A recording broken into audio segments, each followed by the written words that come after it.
परिचय। बच्चों, हम अपने आसपास चारों ओर जो खूबसूरत दुनिया देखते हैं वह प्रकाश के प्रभाव के कारण देखते हैं। अंधेरे में हम अपने आसपास कुछ भी नहीं देख सकते। प्रकाश हमारे जीवन का महत्वपूर्ण आयाम है। हम इस अध्याय में प्रकाश के गुण और अभिलक्षणों के बारे में अध्ययन करेंगे। उद्देश्य। इस पाठ के अंत में आप निम्न करने में सक्षम हो जाएंगे: प्रकाश की व्याख्या करना, प्रकाश परावर्तन के नियमों की व्याख्या करना, नियमित और विसरित परावर्तन की व्याख्या करना, विभिन्न तरह के प्रतिबिंबों की बनावट पर चर्चा करना, कैलिडोस्कोप के कार्य करने की व्याख्या करना, प्रकाश पराकीर्णन की व्याख्या करना। प्रकाश क्या है? आप कई तरह की चीजों को देखते हैं। इस कमरे में ही आप कुर्सी देखते हैं, मेज और मेज पर रखे गुलदान को भी देख सकते हैं। ये चीजें हमें तब दिखाई देती हैं जब उस वस्तु से प्रकाश परिवर्तित होकर हमारी आंखों पर पड़ता है। यह दो तरह से होता है, या तो वस्तु से स्वयं प्रकाश निकलता है या वस्तु पर किसी दूसरे माध्यम से प्रकाश पड़ता है। इस स्थिति में प्रकाश परावर्तित होकर हमारी आंखों तक आता है। इस प्रकार जब पूरी तरह से अंधेरा रहता है तब प्रकाश की अनुपस्थिति में हम कुछ भी नहीं देख सकते। क्या आप जानते हैं कि प्रकाश भी ध्वनि की तरह ऊर्जा का एक माध्यम है, लेकिन इससे अलग है।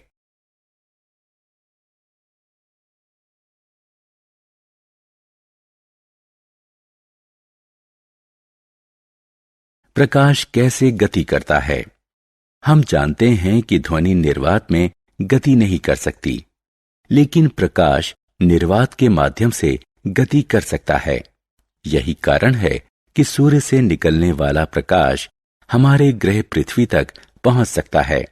अगर हम प्रकाश के स्रोत के सामने किसी अपारदर्शी वस्तु को रखें तो प्रकाश का रास्ता विचलित हो जाएगा। इस प्रकाश से अपारदर्शी वस्तु के पीछे छाया बन जाती है। इससे यह साबित होता है कि प्रकाश सीधी रेखा में गमन करता है। इसके अलावा हम इसे अपारदर्शी माध्यम से भी देख सकते हैं।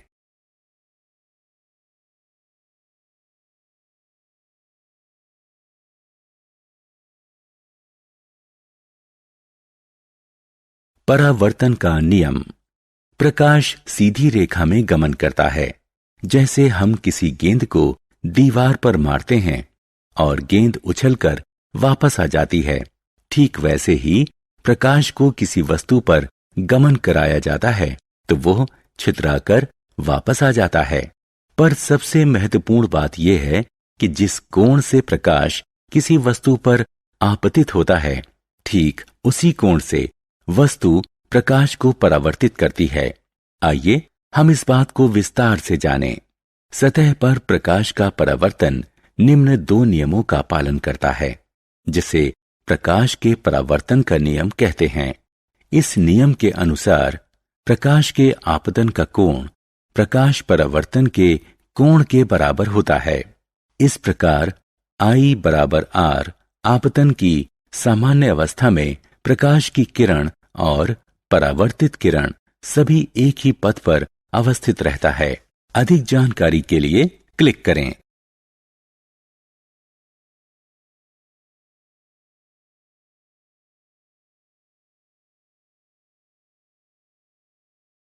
नियमित और विसरित परिवर्तन। दर्पण जैसी समतल सतह से निकलने वाले परावर्तन को नियमित परावर्तन कहते हैं। पानी की सतह से निकलने वाली परावर्तन या बेहद चमकीली सतह से निकलने वाले परावर्तन भी नियमित परावर्तन के उदाहरण हैं। प्रकाश का नियमित परावर्तन ही प्रतिबिंब बनाता है। विसरित परावर्तन तब होता है जब प्रकाश की किरण किसी लकड़ी या दीवार की सतह पर आपतित होती है। यह सतह समतल या चमकीली नहीं होती। इस स्थिति में प्रतिबिंब नहीं बनता। ऐसी स्थिति में सतह के विभिन्न भाग विभिन्न दिशाओं में आपतित किरण से परावर्तित होते हैं। हम ज्यादातर वस्तुओं को अपनी आंख से देखते हैं। ये हम तब देखते हैं जब इनकी सतह से विसरित परावर्तन होता है।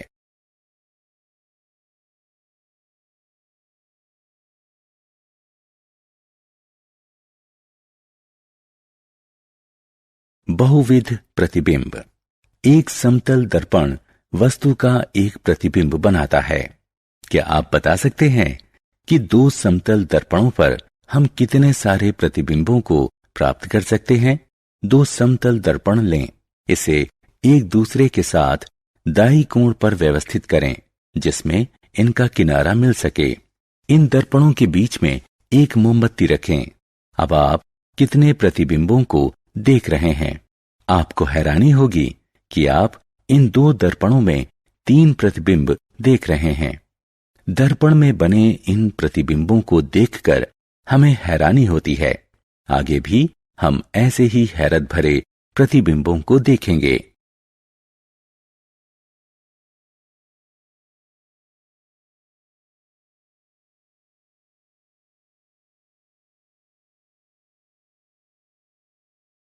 कैलिडोस्कोप। कैलिडोस्कोप क्या है?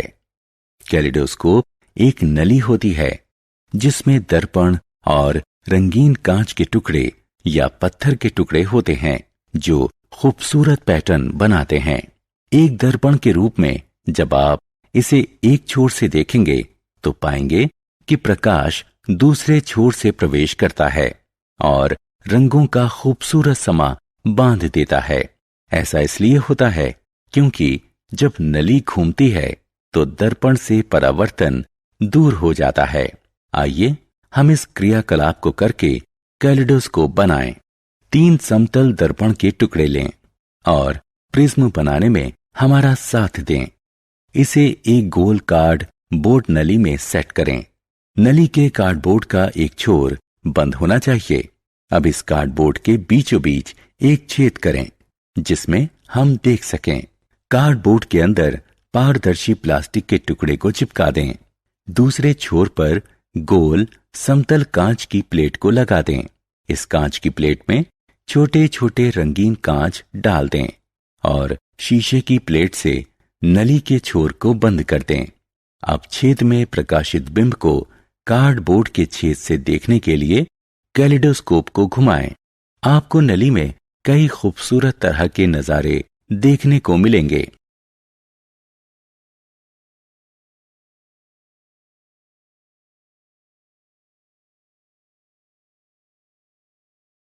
प्रकाश का प्राकीर्णन।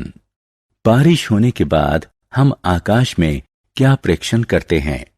जी हां, हम आकाश में कई रंगों वाला खूबसूरत इंद्रधनुष देखते हैं।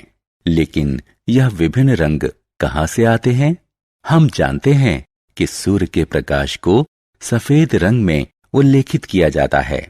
जब हम इस प्रकाश को कांच के प्रिज्म से गुजारते हैं तो यह 7 रंगों में विभाजित हो जाता है। इसका मतलब यही हुआ कि सफेद प्रकाश की किरण अपने संगठन रंग से अलग हो जाती है। इन रंगों का समूह सफेद प्रकाश के स्पेक्ट्रम को प्रदर्शित करता है। इस प्रकार सफेद प्रकाश के अपने संगठन रंगों से अलग होने की घटना को प्रकाश का प्रकीर्णन कहते हैं। आइए अब हम इंद्रधनुष पर आते हैं। उपरोक्त आधार पर हम कह सकते हैं कि सफेद प्रकाश का प्रकीर्णन बारिश की बूंदों से होकर गुजरता है तो इंद्रधनुष बनता है। इन रंगों को हम निम्न क्रम में देख सकते हैं: बैगनी, गहरा नीला, नीला, हरा, पीला, नारंगी और लाल। इसे अंग्रेजी में वाइब क्योर भी कहते हैं।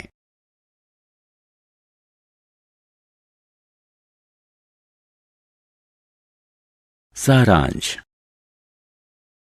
आइए हमने जो कुछ सीखा है उसे संक्षेप में दोहराएं। प्रकाश ऊर्जा का एक रूप है जिसके माध्यम से हम चारों ओर की चीजें देखते हैं। क्योंकि इसके माध्यम से प्रकाश परावर्तित होता है, प्रकाश सरल रेखा में गमन करता है। जब किसी दर्पण पर प्रकाश की किरण पड़ती है तो वह प्रकाश के पथ को मोड़ देती है। परावर्तन के दो नियम हैं। आपतन कोण हमेशा परावर्तन कोण के बराबर होते हैं, अर्थात कोण I बराबर होता है कोण R के। आपतित किरण, परावर्तित किरण तथा आपतन बिंदु पर अभिलंब एक ही तल में होते हैं। दर्पण की तरह समतल चीजों से निकले परावर्तन को नियमित परावर्तन कहते हैं। दीवार की तरह खुरदरी चीजों से होने वाले परावर्तन को विसरित परावर्तन कहते हैं। कैलिडोस्कोप एक नली है जिसमें दर्पण और रंगीन कांच के टुकड़े होते हैं, या फिर खूबसूरत पैटर्न पर बने चमकते हुए पत्थर के टुकड़े होते हैं।